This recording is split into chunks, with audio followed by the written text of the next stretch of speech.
welcome back to another video on Train Sim World.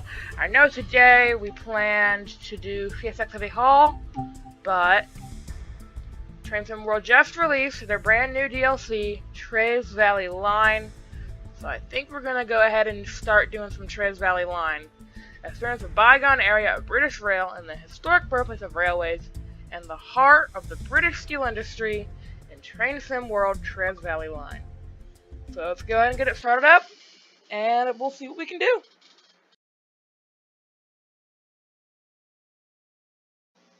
So during this thing, I did encounter a little bit of a mishap. I didn't have my microphone down, so for the first half of this video, it's gonna be post commentary over the tutorials. Hope you guys don't mind that.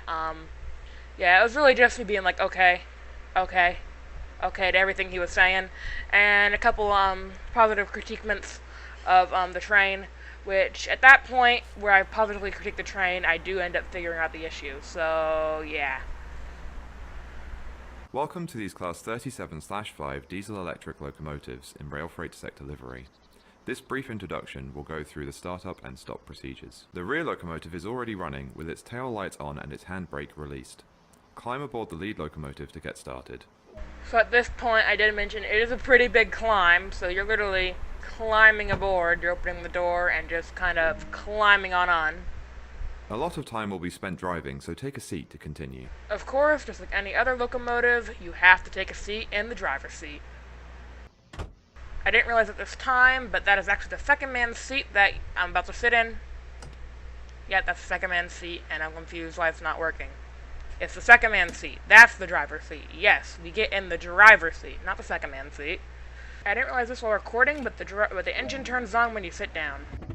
The master key is used to activate the driver's controls. Basically, what he said is by switching the master key to on, it activates the reverser so that you're able to activate the train. So it's kind of like putting a key in a car. Go ahead and start the locomotive. Oh yeah, the locomotive's not started yet. For some reason, it's kind of weird. Yep, right there, engine start. Press it until the engine turns on. With the handbrake holding the locomotives, set the train brake. So you go ahead and grab the train brake over here, and you take it and you whip it on down off of brake mode all the way to running. And then you wait a minute for the brakes to charge. I'll go ahead and put a red arrow right there so you can see where it is. Now use the reverser to set the direction of travel. So just like any other trains, set the reverser to forward to move forward. Lights and a head code are important to let anyone around know that this locomotive is operational. Just like any other locomotive, you set the headlights to bright, or in this case, on. Oh, and also don't forget the lights that are also located above you. Yes, above you there are lights. You need to switch those to on as well. There you go. You got it. It's time to move. Set the handbrake as indicated. So to get moving, it's pretty straightforward. You set the handbrake to release, which is over here. The handbrake is this giant wheel, which I thought was really unique. You put it, not that way, but you put it the other way, and it starts spinning. And while it's spinning, it's actually unapplying the handbrake, which I thought was really unique. So it does take a while. On this train, it seems to take a lot longer than the other trains that I've tried today. So yeah, it's gonna be a while. But eventually, there you go. It's unapplied, and now you can increase the throttle. Too much power too quickly. And of course, don't apply too much power too quickly. You can damage the train that way, which wouldn't be good. So by applying around 18%, we can go ahead and get moving.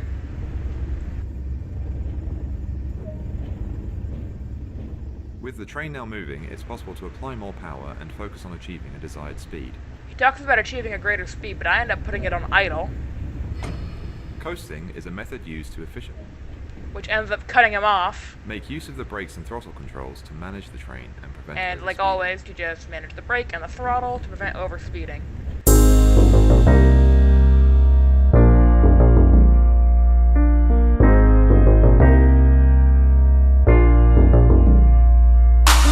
Approach Approaching the stop marker, apply a small amount of brake force to So achieve a here, comfortable I stop. end up having a brake freak out where I'm like, okay, achieve a comfortable stop. Let's put it in first application. Then when I realized that first application is not enough to stop quickly, I go ahead and throw it into service, ignoring exactly what he said, to brake gently. But, I mean, we stopped pretty quickly, so, I mean, it wasn't that bad, but you know me and my brake freakouts. Good work. That concludes all the basics of this locomotive.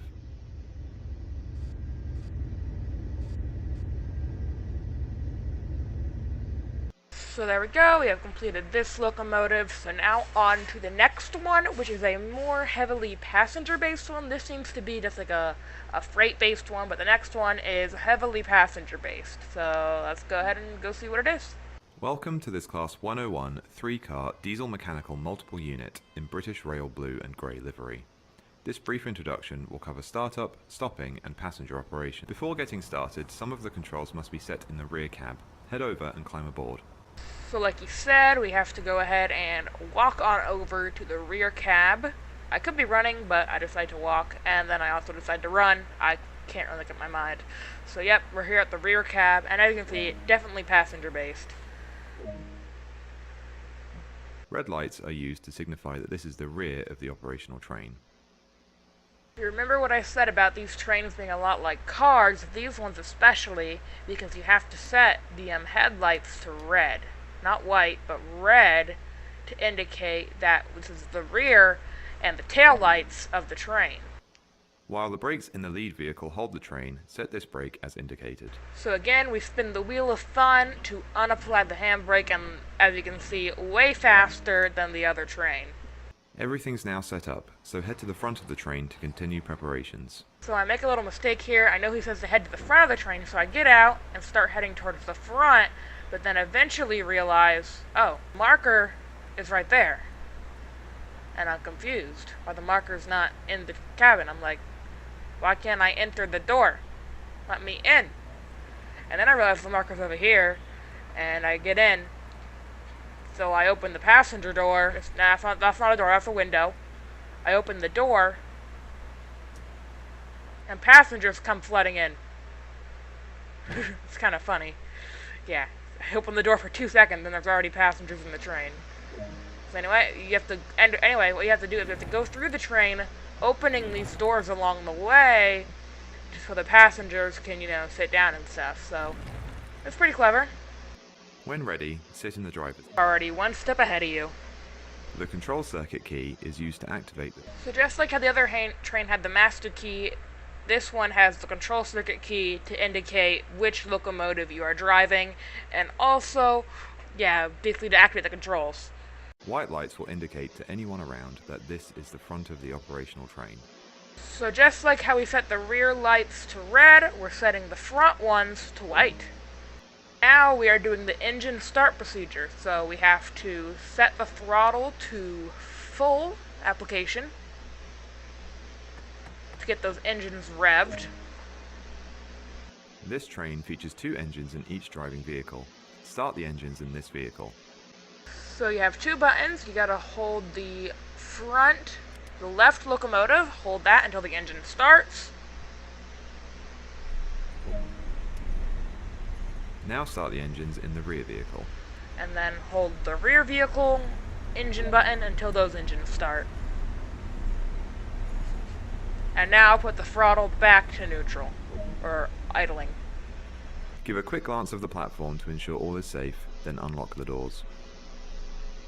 Now here I thought there was a way to unlock the doors besides using the D-pad, but it seems like they force you to use the D-pad, but I'm pretty sure, as you saw, I'm pretty sure all the doors are manual, so you would have to go to each door and open it. So yeah, I'm just going to cut this part out.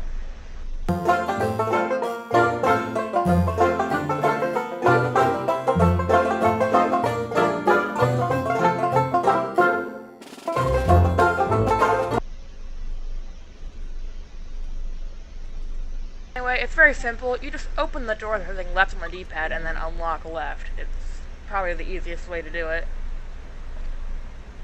And then we wait for the passengers to load. And also, while the passengers are loading, I go ahead and unapply the handbrake just to kind of be ahead of the bell curve.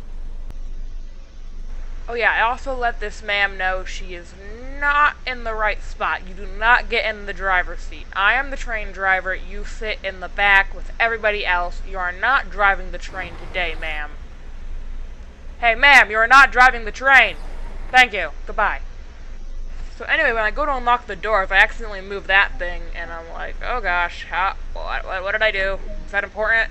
Which apparently it is. Now use the reverser to set the direction of travel. So yep, reverser sets the direction. Pretty straightforward. It's time to move. Set the handbrake as indicated. Already done.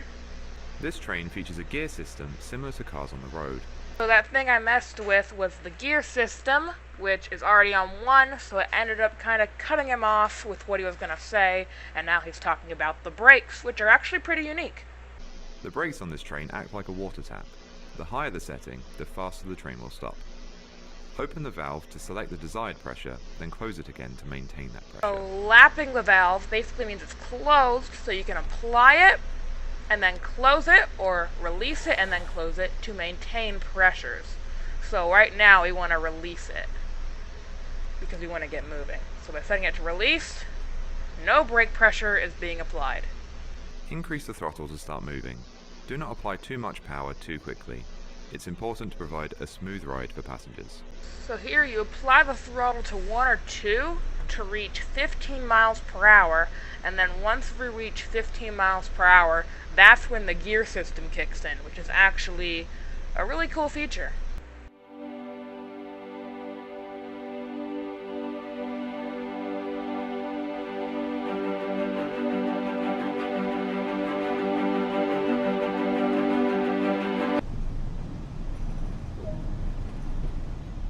The process of changing gear has several steps.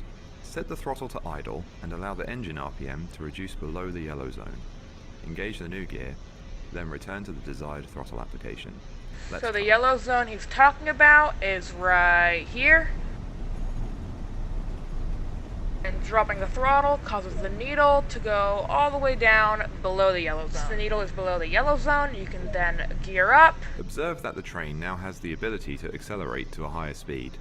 When the RPM dial reaches the top of the yellow zone, repeat the gear change process to continue accelerating. Basically, like you said, just like a car, when you reach the top speed, you gear up by dropping the throttle and then gearing up. Yes, and then after you gear up, you can then maintain higher speeds. Like now you can reach 27 miles per hour when we could only reach 15 before. So yeah, it's a really cool system I've ever seen before. And oh my gosh, my microphone was up the entire time. Whoopsies.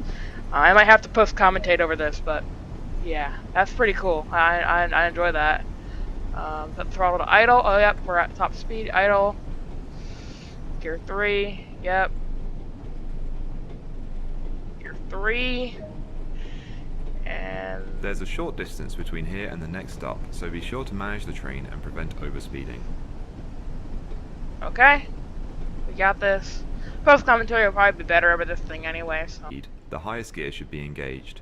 This reduces the speed the engine operates at and is fuel efficient. Okay. I guess we'll go ahead and idle as we're approaching our destination, right, sir? They're 1 yard. Oh, that. Okay. Yep, handbrake and then gear. Yeah, now about the switching between cameras. Okay, well, maybe we can put it on gear selector. Okay, 4 is the highest. Go ahead and apply. Or not left swiper. Throttle 2 to get up to speed. Okay. You have brakes too. I don't see our destination coming up anytime soon. But this one's kind of wants to maintain our speed, so I think we're doing fine. We're doing pretty good. So yeah, there we go, our 30 mile per hour zone. Here comes a 15 coming up, so we'll apply some brakes. We'll apply some driver's brakes. We'll apply it to lap, I guess. That work? No, that's not working. Apply it to, apply. Stopping a train in the right place is the greatest skill of a driver. It may take a few attempts to get it right. Okay. Idle. The brake control on this train opens a vacuum, releasing pressure holding the brakes off the wheels. To maintain a specific pressure, close this valve by setting the handle to the lapped position. Oh. Okay. Aim to be doing no more than 15 miles per hour when the train reaches the platform. Then come to a stop anywhere alongside. So gear selector 1. We're at throttle 1. Can we move now? Okay, 1. Okay, it's maintaining a pressure. So now we set it to release. And we'll start moving again. Well, if this is on idle, we're not going to start moving again. Okay, 1. Okay, we're moving. Set it on 2. Okay, so we have a little bit of time. Kind of freaked out for a little bit. Kind of slammed on the brakes, but we're fine. We got this. Okay. So I think gear 1, we can remain on gear 1 because they don't want us to go above 15 miles per hour. And it seems like gear 1 maintains 15, which is nice. That's a good job. Okay. Let's see here. Okay, we'll go ahead and apply the throttle to idle. Go ahead and set the brake valve to lap, which won't do anything until we actually put it into on applied pressure and then set it back to lap. So if we say apply it to, we're approaching our destination, if we apply it to 15, like that percent, and then put it back to lap, is that going to keep the pressure and braking us? Maybe. We'll set it to a bit higher, like apply 50. We're starting to slow down, apply it back to lap. Okay.